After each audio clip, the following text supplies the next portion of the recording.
In today's video, we're going to look at the Sketcher and some features of the Sketcher that we haven't covered before.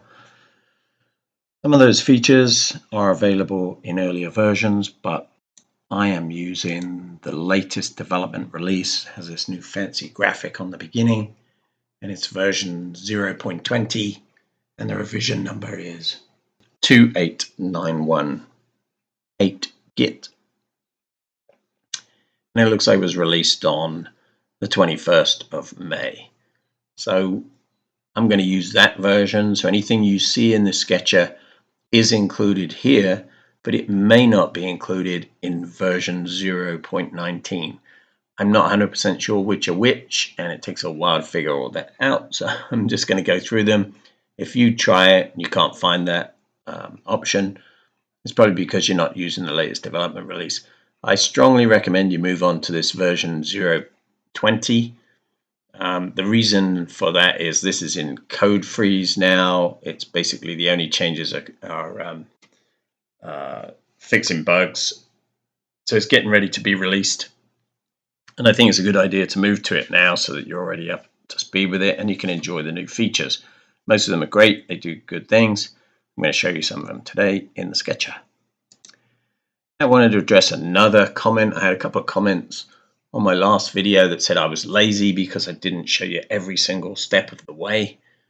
The last video was number 36 in a series of beginner videos. It's impossible for me to show in number 36 everything I did in through 1 through 35, and I'm assuming you're following in order. So if you're looking at one of the videos and you don't understand something, the chances are it was in an earlier video. So I strongly recommend, if you're going to go through this series, start with number 1 and work your way through. You can always use the fast forward button if you find things that you've already know. If it's too elementary for you, just fast forward it, but at least take a look at it, because if you complain that you don't know something or that you can't do something because I haven't included it, what you're saying is, I need to put all 36 videos in one so that you can keep up because you want to start at the end. That doesn't work for me, and it probably doesn't work for the majority of people. So I just wanted to mention that because I had a couple of people ask about it. Now, let's go on. And again, normally I would use my startup macro here. And all it does is what I'm going to do manually, which it starts a new file, which comes in as unnamed. It creates a part, then it creates a body, then it creates a sketch. It will actually ask you to save this as well, which we're going to do now. So I'm just going to do save as. I'm just going to save it as Sketcher features, and we'll save it there. And then I'm just going to start a new sketch, and I'm going to start that on the XY plane and say OK. So one other thing I want to point out is I have my icons. I take them and drag them down so that you can see them all. So I have 3 rows of icons. Some of yours may be hidden, like up here. I think I have some hidden in here. If you click that little arrow, you see they pop out. I don't use these B-spline ones very much, so I haven't pulled those down to be a separate line. But you can do that if you grab this piece and just drag it down. You can put it down here and have them all lined up. So I have mine lined up this way. Yours may be in different locations. So it's important that you look at what I'm actually clicking on, and that will help you to be able to do these things. All right, first thing I wanted to show you, and again, some of these things are in version 0.19, some are new to version 0.20.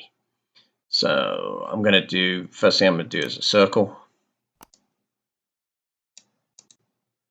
And I'm going to create a circle, and I'm going to give it a dimension. Now, one of these things that I believe this is new in version 0.20 is this constrain auto radius diameter. I think it's great. What it does is it figures out if you're actually dimensioning a diameter or a radius. If it's a diameter, it will use the diameter dimensioning. If it's a radius, it will use the radius one. Previously, what you'd have to do is you'd have to pick, do I want to constrain a radius or a diameter? And I always pick a diameter when I'm doing a diameter. So for me, this is the perfect tool. So I'm going to use this guy, and I'm just going to dimension that, and I'm going to round it up to 15 millimeters just because. So what I'm going to show here is something I'm not actually creating something that I want to 3D print or a product that I want to use. I'm just showing you the features of the sketcher. So the first one I want to show you is if I take this circle and then I create a copy or a clone. And what I'm going to do is I'm going to create a clone first. So I'll say clone, gives me this line. I can move it out to here, and I can clone that circle. And now I have a clone there. And I'm going to now do the same thing with that circle, and I'm going to create a copy. And I'm going to put that one straight down here. Okay, so you see right away, you'll see a couple of differences with the clone and the copy. The copy copied the dimension, the constraint dimension. The clone did not. However, if I change this dimension, let's make it 10 so you can see there's a difference. Watch what happens. The copy is a standalone copy, so it doesn't change when I change this guy. The clone, however, is tied to this, and if I change the dimension, it changes this one too. Now you can see, if you look closely, you can see this is an equal constraint. So you could just add an equal constraint to this, and it would make this essentially the same. You'd have to delete this constraint first, otherwise it'd be over constrained. But that's basically the difference. Now be careful when you're doing that, because some things clone and some things don't clone. It's not perfect, but it's a good way to get yourself to a size or shape that you want. So I'm going to add another circle here, and I'm just going to add it manually, and I'll show you what I mean about these circles. So if I now take this circle and this circle, and I have the equal, that's basically the same as me cloning it and putting it there. So I've done basically the same thing. Now what I want to do is I'm going to align these guys. So I want to constrain them, and I'm actually going to delete this constraint from the copy, and I'm going to hit this one and hit the equal, and now they're all constrained to this 10 millimeter diameter. Then what I want to do is constrain them so they're in line vertically. Then I'm going to put them in line horizontally. I'm going to do the same with these two, and the same with these two. So now I have circles that are all aligned with each other. So if I move them up and down or in and out, they're going to move that way.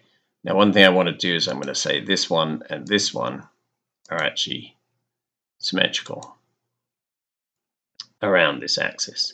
So now I have symmetry, and so the only thing I need to govern, because I have symmetry, is the distance between them.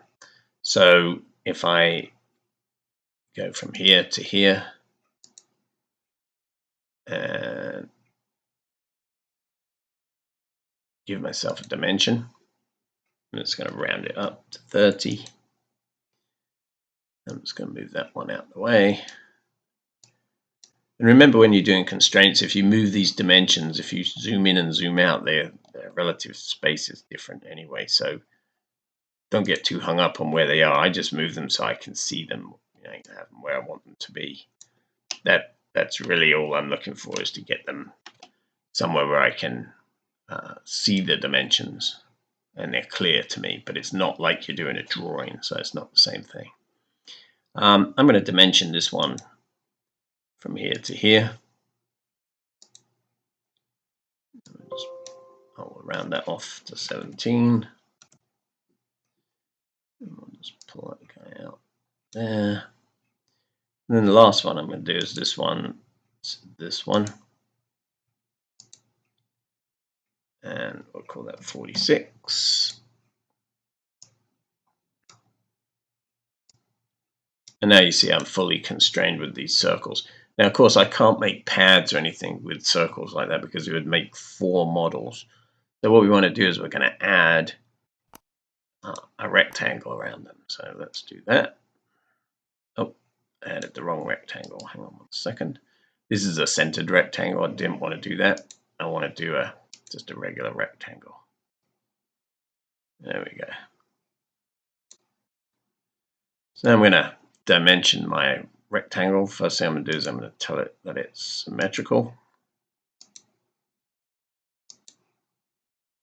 And I'm going to tell it that it has a dimension this way. Now I'm going to tell it that it has a dimension this way as well. And I'm going to give it a dimension from here to here. And what that does is it just locks it up to the side there. Let's leave that there. Now, if I decide that I want to put radii on 3 of these corners, and I've already put my dimensions on, I can use this dimension. Instead of just doing a regular radius, what I'm going to do is I'm going to do a constraint preserving sketch fillet. When I do that, my constraint preserving sketch fillet, if I click this guy and this guy, you'll see my constraints didn't disappear. If I, just to show you the difference, I'm going to just do a regular sketch fillet. If I do it here and here, you see my dimension disappeared because the point that it was dimensioned to no longer existed. So I'm going to Control Z that, go back to my constraint preserving sketch fillet, and there I still have my constraint, still have my dimension, and that gives me my constraint. And then again, I'm going to show you this radius diameter of a circle or an arc. So I click that guy. Because it's a radius, it makes a nice dimension of a radius for me. That is a time saver. I really like that one. So now I'm going to take this one, and this one. I'm going to make them all equal. And once again, we're fully constrained. So the tools that I've used there are all good tools for the sketcher, and they help you to create good geometry. There's another one that's new, I think, in 0.20, and that's being able to split an edge. So I'm going to show you how that works. I'll point there, go to this edge, click split, and now I've got 2 edges there. I have an edge there, and I have an edge there. And notice that it lost some of the constraints that it had. So I'm actually going to go back and tell it that that is vertical. And that will make everything more copacetic. And then I'm going to cut this one down here as well. So I'm going to put another point in here. So now what I have is a central piece there, piece there. I'm going to make that one vertical as well, just so it knows. And then I'm actually going to delete this piece. I'll explain why in a second. Okay, so the next feature that I want to show you, I'm going to make this and this symmetrical again, and I will give this one a dimension.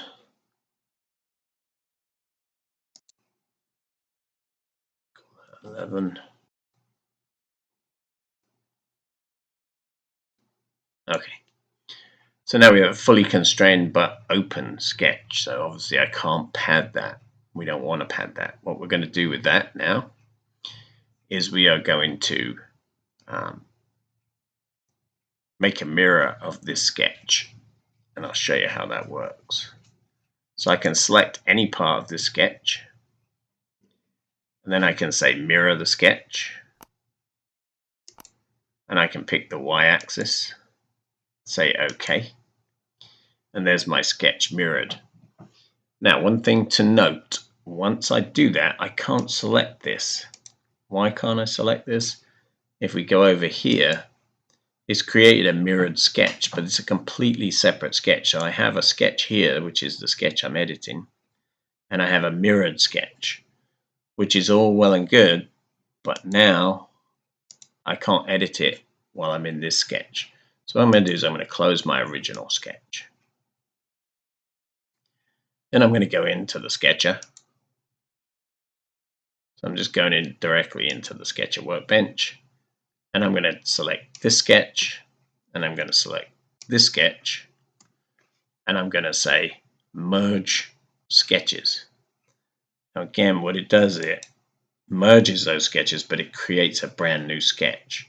So to avoid confusion, I'm going to turn off the original sketch, and I'm going to turn off the mirrored sketch.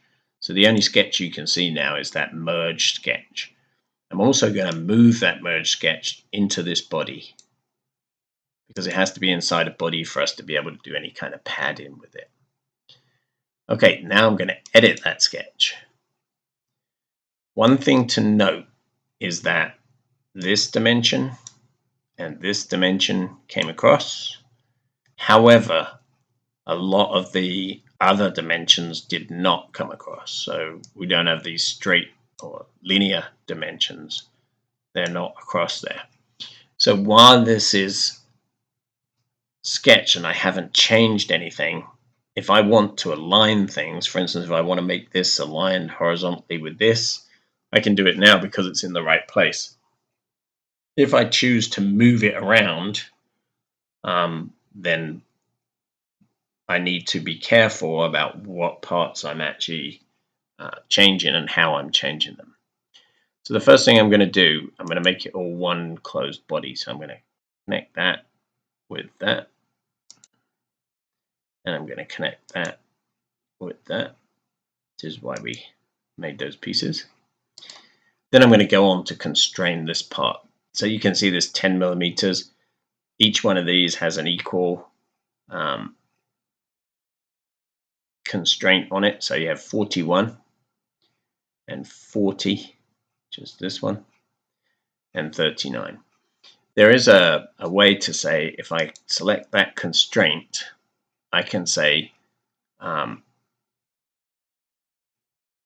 select the associated geometry with that constraint. So if I select that, now you can see it's those two. Let's select that constraint, and I select the associated geometry. You can see it's this one and this one are involved in that. So that's a good one if you have a constraint and you want to see where that constraint is actually working. It works for these straight line ones as well. So you can say, show me that geometry. And you can equally say, I have the geometry, show me the constraints that work with it. So you can see there's a constraint there that's working with it, there's a constraint there that's working with it, and there's one here. So again, those are features that I think you can use and make use of that will help you as you move down the road here. Now I showed you copies, and I showed you how to do a mirror of the whole sketch. One thing I'm going to do is I'm going to draw another circle. I'm going to base it on this line. I'm going to go here, and then I'm going to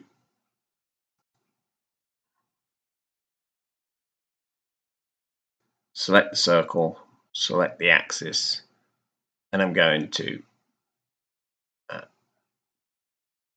create symmetrical geometry. So now I did that for one single piece, so I created that symmetrical geometry. However, it's only symmetrical for the time when I do it. So it's right now it's not even attached to that line. So if I want it to be the same as this guy, I need to add those constraints. So if I add that point, this line, and I can add this constraint. Let's select the line. Okay. I can add that constraint, and then I can say this one and this one around this line are symmetrical. And then of course I'd need to dimension them. I can give this one a dimension using my same dimensioning tool that tells me it knows it's a diameter, so it dimensions it as a diameter. I'm going to take this one and make them equal. So you can see I can manually get to what I need to get to regardless of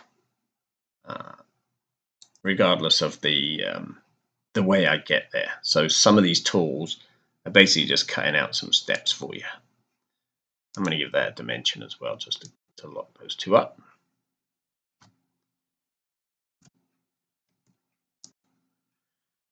And that's good.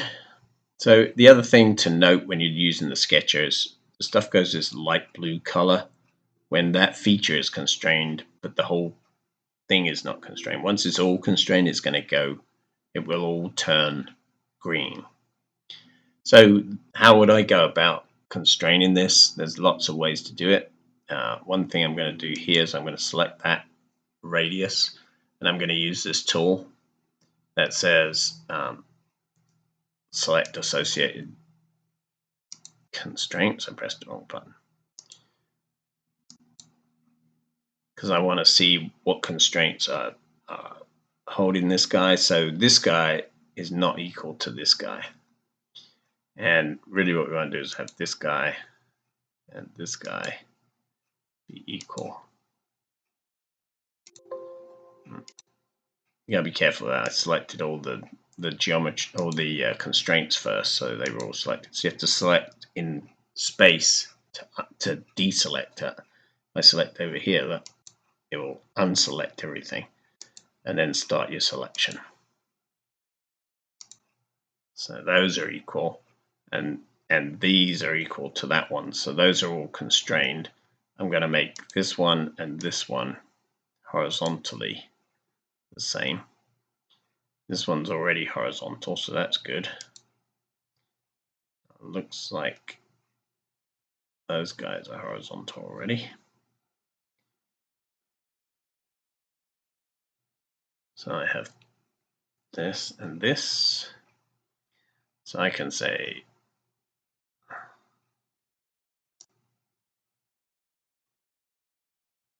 this width here is the one I need to fix. So I make this one and this one vertically. And then we know that's 4. So I'm going to go with that one, and we'll go to that. Say symmetrical. Now I'm over constrained. So let's just see where my over constraint is. Okay, it's all around there. I'm just going to delete all that for a minute. And I'm actually going to do this slightly differently. So, okay, that one needs to be vertical. This one needs to be horizontal. This needs to be 8. Because remember it was 4. So I'm actually going to dimension it slightly differently. So I'm going to make that 8. Then I'll just make that symmetrical. And that makes that good. And what else do we need? So we've got to have a dimension that goes across there. And what I'm going to do is I'll just make that one and that one around that line symmetrical.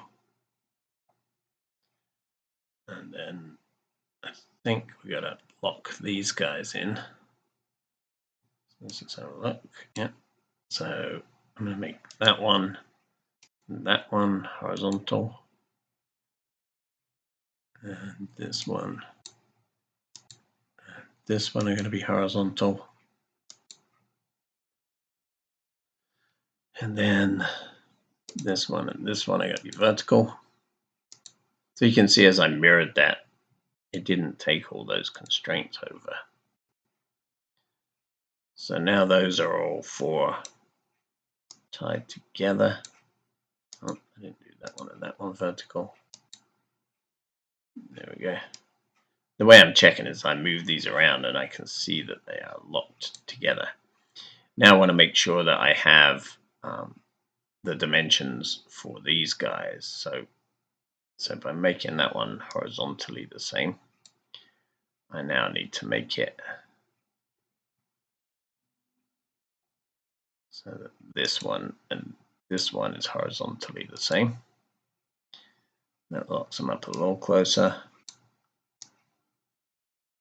And then I got to do that distance. So the way to do that easily. Let's do that one and that one. Make those symmetrical. And then what else have we got? So this one, I knock those off. This one and this one, symmetrical.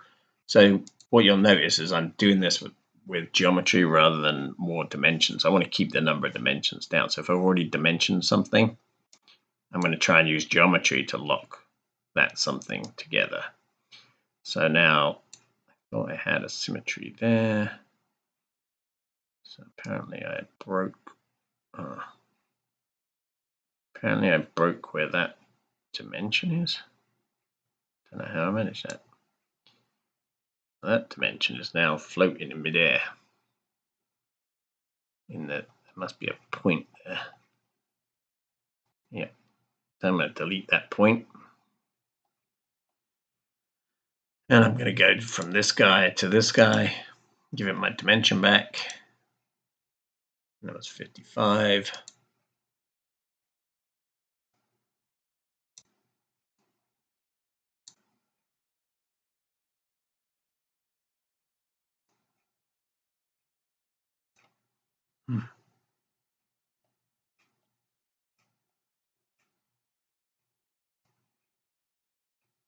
I lost some geometry here.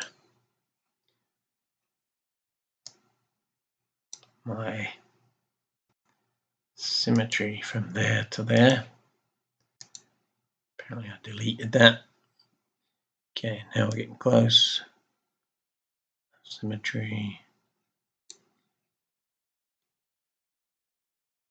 And I lost my dimension of 11 there.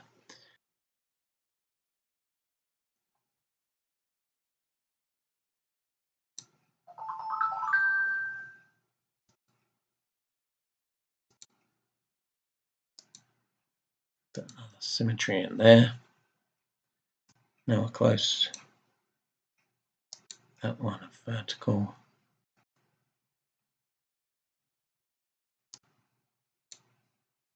That one an alignment.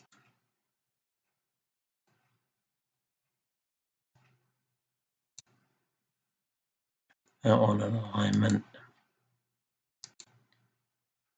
And there we have it.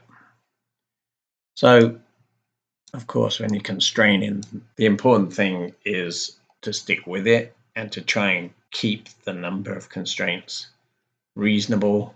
I try to keep the dimensions to a minimum and use geometry to do all that.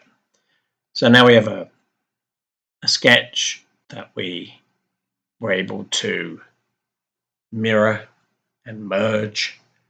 I'm going to close that. I'm going to go back into my part design. I'm going to pad that.